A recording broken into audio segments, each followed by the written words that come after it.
দেখ মা, এটা কি হয়ে গেল? সামান্য একটু জোরে বাতাস আসার কারণে আমাদের ঘরের চালের সবগুলো চাকা তো নিচে পড়ে ভেঙে গেল। চল তো একটু ওই দিকটা গিয়ে দেখি ওই দিকটা কি অবস্থা। বাবা শোনো, যখন বৃষ্টি হবে তখন আমরা কোথায় গিয়ে থাকবো? আমাদের ঘরের চাল তো ভেঙে গেল। মা তুই চিন্তা করিস না, আমি মালকিনকে বলে ওনার থেকে কিছু টাকা ধার নিয়ে এসেছি, ওটা দিয়েই আমরা আমাদের ঘরের চালটা ঠিক করে নিব। এটা নিয়ে তুই একটু চিন্তা করিস না। আরে রামু, তুমি এখানে? আমি আরো তোমাকে খুঁজে বেড়াচ্ছি। আমার থেকে যে টাকাটা নিয়েছিল ওটা আমাকে দিয়ে দাও। মালকিন, টাকাটা তো আমার ভীষণ প্রয়োজন, আমার ঘরের চাল ভেঙে গিয়েছে, ওটাকে ঠিক করতে হবে। এই টাকাটা এদিকে দাও, আমার একটা জরুরি কাজ আছে, এই কারণে আমি তোমার থেকে টাকাটা নিয়ে গেলাম। বাবা, টাকাটা তো নিয়ে গেল, এখন কি ঘরের চাল ঠিক করাবে না নাকি? সমস্যা নেই মা, তুই চিন্তা করিস না, কোনো না কোনো একটা উপায় তো বের হয়েই যাবে। এখন আর এটা নিয়ে তুই মন খারাপ করিস না, চল বাসায়। মা দেখেছিস, এবার তো আমাদের ফসল অনেক ভালো হয়েছে। হ্যাঁ বাবা, ঠিক বলেছো। এরপরে কি হয়েছিল তা দেখার আগে তুমি যদি চাও তোমার মা 100 বছর বাঁচুক, তাহলে অবশ্যই একটি লাইক করবে আর একটি সাবস্ক্রাইব করে দিবে আর একটি রেড হার্ট কমেন্ট বক্সে কমেন্ট করে যাবে।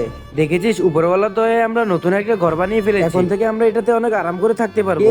কি মজা, এখন থেকে আমরা নতুন বাসায় থাকবো, কি মজা।